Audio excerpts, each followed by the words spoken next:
मला वाटतंय की तुमची हाडं मजबूत आहेत कारण तुम्हाला कोणताही त्रास होत नाही. पण थांबा, हाडं कमजोर होण्याची एक मोठी समस्या अशी आहे की सुरुवातीच्या काळात कधीकधी कोणतीही स्पष्ट लक्षणं दिसत नाही आणि अनेकांना हाडाची कमजोरी कळते ती छोटासा धक्का लागल्यानंतर किंवा फ्रॅक्चर झाल्यानंतर. पण काही जोखीम, संकेत आणि बदल असे आहेत ज्याकडे आपण दुर्लक्ष करतो. आजच्या व्हिडिओमध्ये जाणून घेऊया हाडं कमजोर होण्याची शक्यता कधी वाढते, कोणती लक्षणं दुर्लक्षित करू नयेत, कॅल्शियम आणि व्हिटॅमिन डी ची भूमिका काय, कोणती चूक हाडासाठी नुकसानकारक ठरू शकते आणि सर्वात महत्त्वाचं, हाडांची ताकद तपासण्यासाठी कोणती टेस्ट केली जाते. व्हिडिओ शेवटपर्यंत पहा, कारण शेवटी मी तुम्हाला हाडं मजबूत ठेवण्यासाठी रोजच्या आयुष्यात करता येणाऱ्या काही महत्त्वाच्या गोष्टी सांगणार आहे. भाग 1. हाडं खरंच कमजोर होतात म्हणजे काय? सर्वात आधी एक महत्त्वाची गोष्ट समजून घेऊया. आपली हाडं बाहेरून कठीण दिसतात, पण ती मृत किंवा कायम तशीच राहणारी रचना नाही. हाडांमध्ये सतत नवीन हाड तयार होण्याची आणि जुने हाड तुटून त्याची जागा नवीन हाड घेण्याची प्रक्रिया सुरू असते. वय वाढताना, हार्मोन्समध्ये बदल होताना किंवा काही कारणामुळे हाडांची घनता कमी होऊ शकते. यालाच साध्या भाषेत हाडं कमजोर होणं असं म्हणतो. हाडांची घनता खूप कमी झाल्यास ऑस्टिओपोरोसिस होऊ शकतो आणि इथेच सर्वात मोठी अडचण आहे. ऑस्टिओपोरोसिसला अनेकदा सायलेंट डिसीज म्हटलं जातं कारण सुरुवातीला कोणतीही ठळक लक्षणं नसू शकतात. भाग 2. हे संकेत दुर्लक्षित करू नका. आता येतो सर्वात महत्त्वाचा भाग. हाडं कमजोर झाली आहेत हे फक्त शरीर पाहून नेहमी ओळखता येत नाही, पण काही संकेताकडे लक्ष देणं गरजेचं आहे. पहिला आहे किरकोळ धक्क्याने फ्रॅक्चर. जर अगदी छोट्या पडण्याने किंवा किरकोळ धक्क्याने हाड मोडलं असेल तर त्यामागे हाडांची घनता कमी असण्याची शक्यता तपासावी. विशेषतः मनगट, कंबर किंवा मणक्याच्या हाडाचे फ्रॅक्चर महत्त्वाचे संकेत ठरू शकतात. पण लक्षात ठेवा, प्रत्येक फ्रॅक्चर म्हणजे ऑस्टिओपोरोसिस असतोच असं नाही. दुसरं आहे उंची कमी होत जाणं. पूर्वीची उंची आणि आताची उंची यामध्ये फरक जाणवतोय का? पूर्वीसारखे कपडे बसत नाहीत, शरीर पुढे झुकल्यासारखं वाटतं. वय वाढताना मणक्याच्या हाडांमध्ये बदल होऊ शकतात. काही लोकांमध्ये मणक्याच्या हाडांची कमजोरी किंवा कॉम्प्रेशन फ्रॅक्चरमुळे उंची कमी होऊ शकते. म्हणून उंचीमध्ये स्पष्ट आणि हळूहळू होणारा बदल दुर्लक्षित करू नका. तिसरा आहे पाठदुखी वारंवार होणे. वारंवार पाठदुखी होते म्हणून प्रत्येक वेळी हाडं कमजोर आहेत असं समजू नका. पाठदुखीची अनेक कारणं असू शकतात, स्नायू, मणका, चुकीचं पोश्चर आणि इतर समस्या. पण अचानक किंवा सतत तीव्र पाठदुखी, विशेषतः वय वाढल्यानंतर असल्यास डॉक्टरांचा सल्ला घेणं महत्त्वाचं आहे. भाग 3. कोणाला हाडं कमजोर होण्याचा धोका जास्त आहे? आता प्रश्न येतो, कोणाला विशेष काळजी घ्यायला हवी? महिलांमध्ये, विशेषतः मेनोपॉज नंतर इस्ट्रोजन हार्मोन कमी होऊ लागल्याने हाडांची डेन्सिटी कमी होण्याचा धोका वाढू शकतो. म्हणून महिलांनी वय वाढल्यानंतर बोन हेल्थकडे विशेष लक्ष देणं गरजेचं आहे. वय वाढत गेल्यावर हाडांची डेन्सिटी कमी होण्याची शक्यता वाढते. Family history. कुटुंबातील जवळच्या व्यक्तीला ऑस्टिओपोरोसिस किंवा काही प्रकारचे फ्रॅक्चर झाले असल्यास तुमचा धोका वाढू शकतो. स्मोकिंग. धूम्रपान हाडाच्या आरोग्यावर परिणाम करू शकतो. जास्त अल्कोहोल, अति मद्यपान हाडांच्या आरोग्यासाठी नुकसानकारक ठरू शकते. काही औषधं, विशेषतः दीर्घकाळ घेतल्या जाणाऱ्या काही स्टेरॉइड मेडिसिनमुळे ऑस्टिओपोरोसिसचा धोका वाढू शकतो. म्हणून डॉक्टरांनी दिलेली औषधं स्वतःहून बंद करू नका. पण दीर्घकाळ औषधं घेत असाल तर बोन हेल्थबद्दल डॉक्टरांशी चर्चा करा. भाग 4. कॅल्शियम कमी म्हणजे हाडं लगेच कमजोर. हा एक खूप मोठा गैरसमज आहे. लोक म्हणतात माझं कॅल्शियम कमी आहे म्हणजे माझी हाडं कमजोर झाली. पण हाडांचं आरोग्य फक्त कॅल्शियमवर अवलंबून नसतं. कॅल्शियम महत्त्वाचं आहेच, पण त्यासोबत व्हिटॅमिन डी, योग्य पोषण, फिजिकल ॲक्टिव्हिटी, हार्मोन्स, वय आणि इतर अनेक घटक महत्त्वाचे असतात. म्हणून फक्त कॅल्शियमची गोळी घेणं म्हणजे हाडांची पूर्ण काळजी घेणं नाही.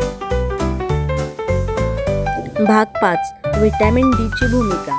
व्हिटॅमिन डी शरीराला कॅल्शियम ॲब्सॉर्ब करण्यासाठी मदत करतं. व्हिटॅमिन डी कमी असल्यास हाडांच्या आरोग्यावर परिणाम होऊ शकतो. म्हणून बॅलन्स डाएट, योग्य सूर्यप्रकाश आणि गरज असल्यास डॉक्टरांच्या सल्ल्याने व्हिटॅमिन डी तपासणी किंवा सप्लिमेंट यांचा विचार केला जाऊ शकतो. पण स्वतःहून मोठ्या डोसमध्ये जास्त म्हणजे जास्त फायदा असं व्हिटॅमिन डी बाबतीतही नाही.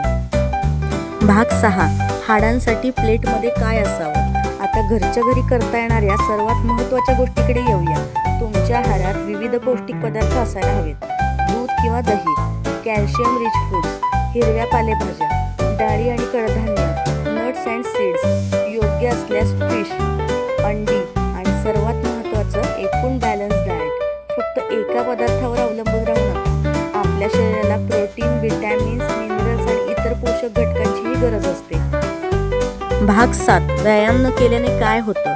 हाडांसाठी फक्त खाणं पुरेसं नाही, शरीराला मूवमेंट आणि वेट बर्निंग ॲक्टिव्हिटीची गरज असते.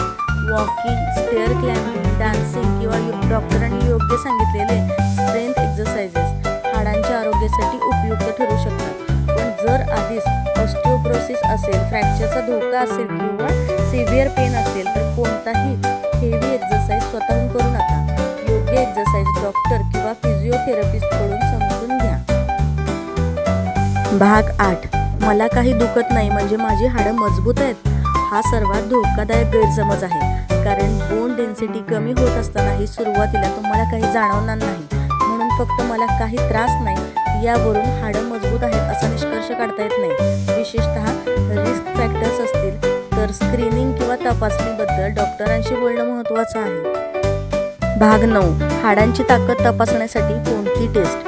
आता सगळ्यात महत्त्वाचा प्रश्न, हाडं आतून किती मजबूत आहेत हे कसं तपासायचं. यासाठी डॉक्टर परिस्थितीनुसार बोन मिनरल डेन्सिटी अर्थात BMD टेस्ट सुचवू शकतात.